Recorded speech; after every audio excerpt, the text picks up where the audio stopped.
Back in the day, there was nothing more irritating than going on to LQA or the news groups to hear somebody that's essentially your skill caliber shooting their mouths off about how amazing either they or their team are, when in fact they were a noob and they were the benefactor of having players that have been around either since the dawn of time or have basically competed at the highest caliber since the game began. I think a shining example of this would be Spam in the early days, like 2002, 2003 early days, that Spam, when he wasn't actually all that much better than myself, yet he had the benefactor of having experience from some of the best players to ever play the game. They may not have won a NAC by then, but they were certainly on their way to.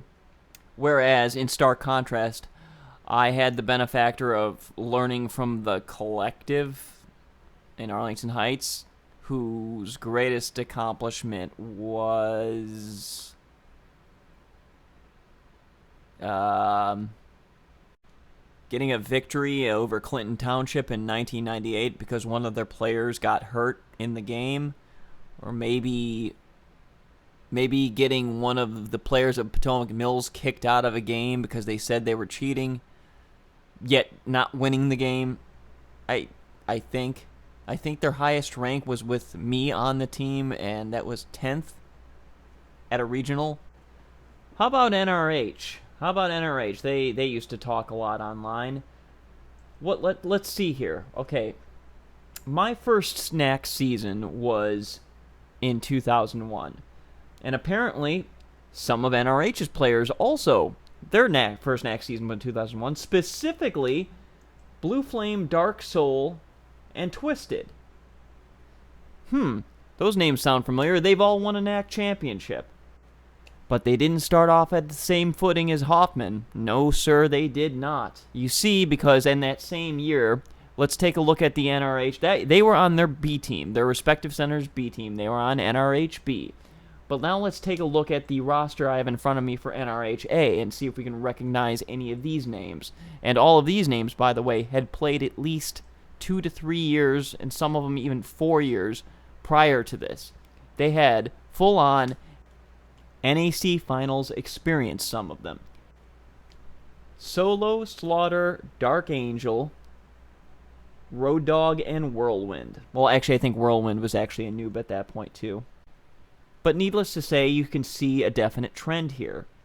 When you have players at your center who have a lot of positive experience and played tournaments regularly, you have a pretty good, soil from which to grow from. So you get what I'm saying. Hoffman, all the players that you would know as Team Off, had absolutely no such privilege at all. Now, why is this so important, or why is it even relevant at all? Why am I even bringing it up or trying to make a statement in this sense? It's because when you try to compare and contrast, and you talk about teams who were the best, or who accomplished the most more specifically, and how much they accomplished, it always seems to assume that all these teams that they should be compared against had the same starting point, or had the same starting block, or what have you. That isn't the case. The only player on Team Off that had the benefit of the early years of NAC, or basically playing before the year 2001, was Zim. And he didn't have the benefit of playing with good players, top caliber players. No, he got the benefit of playing with the collective at regionals twice. He would never get the benefit of advancing to the NAC finals or nationals, what have you, let alone even making the playoffs in the regions he played. But wait a minute, you say.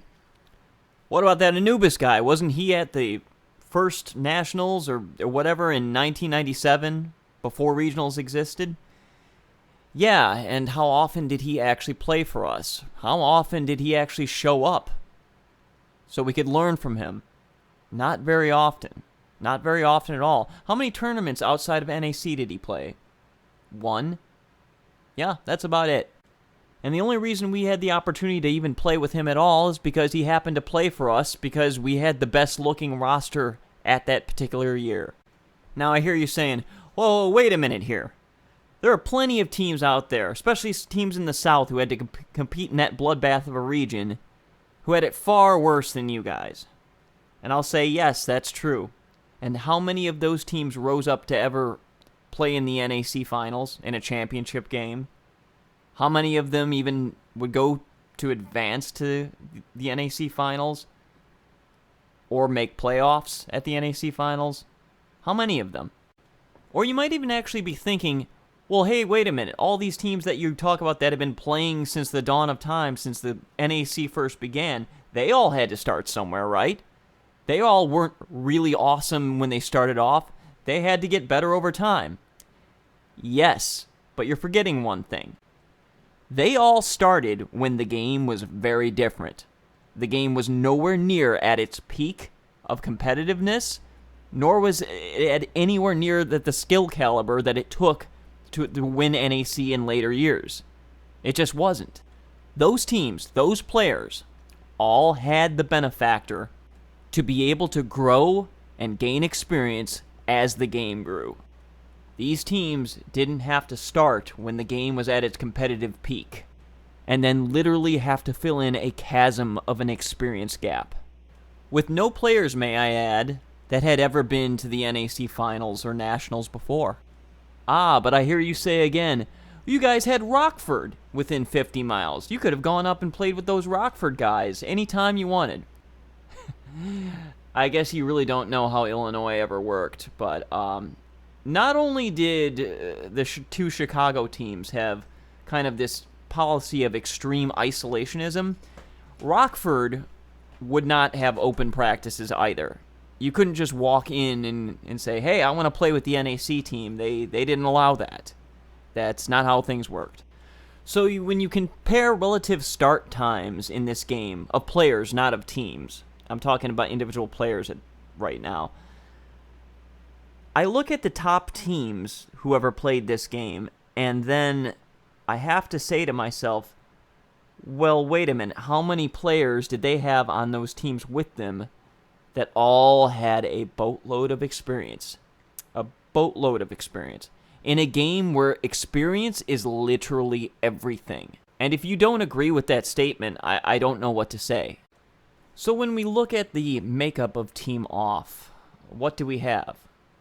We have Anubis, who, yes, played an NAC going back as far as 1997, but never played a single side tournament. You have Zim, who played since 1999, but also never played any side tournaments, not because he didn't want to, but because he couldn't get anybody from Arlington Heights or outside of Arlington Heights to play with him. After that, every single player on this team that came or went over the years began their competitive career on or after the year 2001, with, I add, nobody of any quality to learn from their center or neighboring center. Taking a bunch of scrubs from the literal dirt of players who had never, ever made it even to a regionals playoff, to eventually challenging for the NAC championship, yeah, none of you compare. Not even close.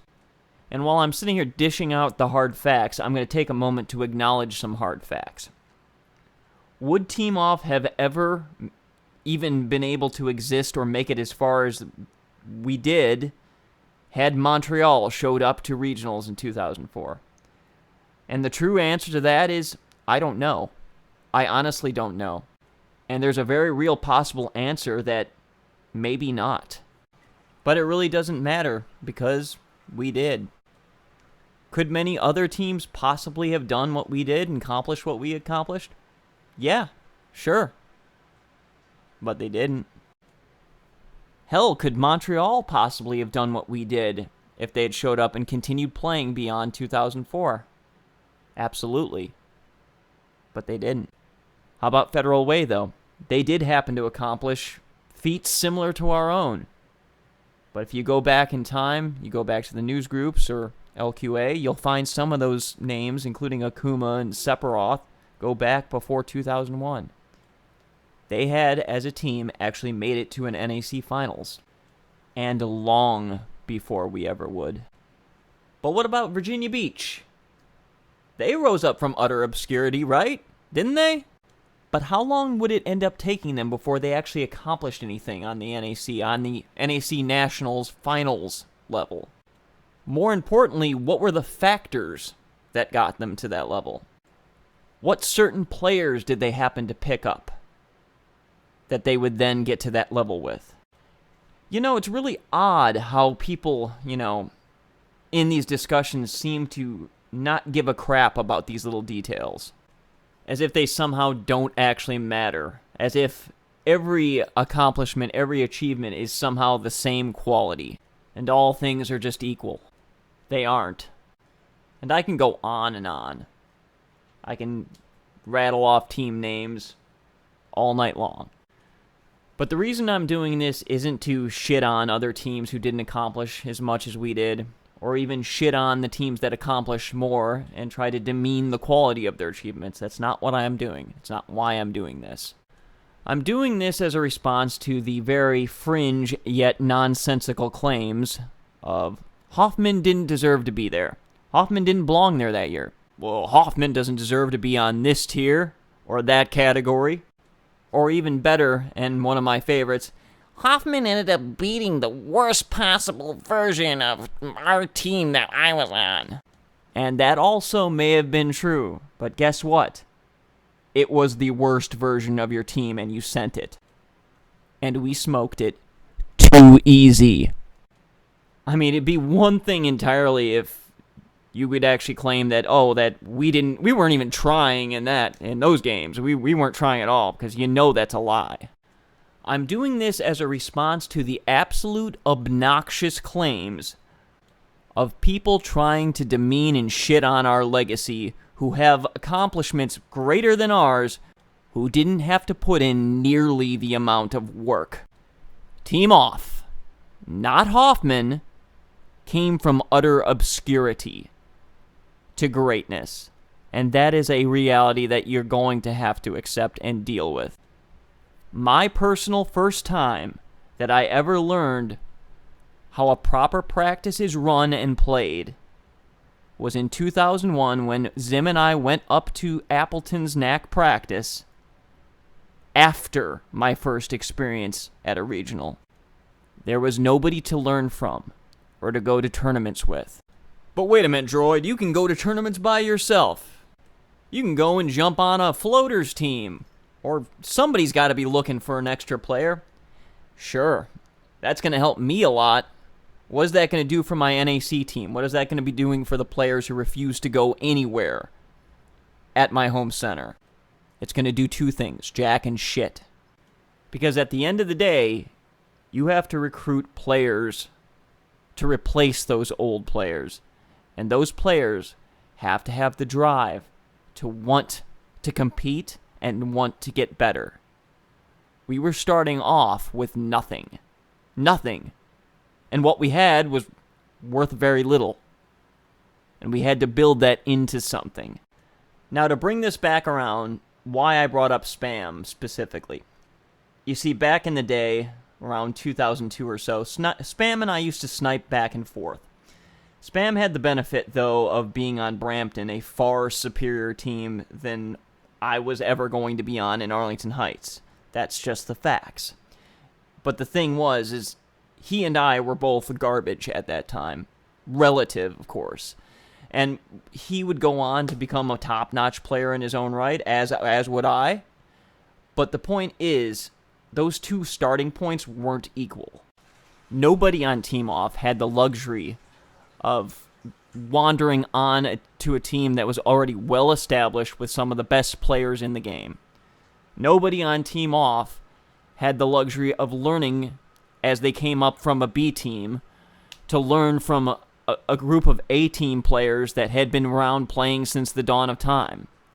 Team Off was also not granted the luxury of assimilating players from our neighboring centers every time one of their teams imploded, and then recompile our own team over and over again.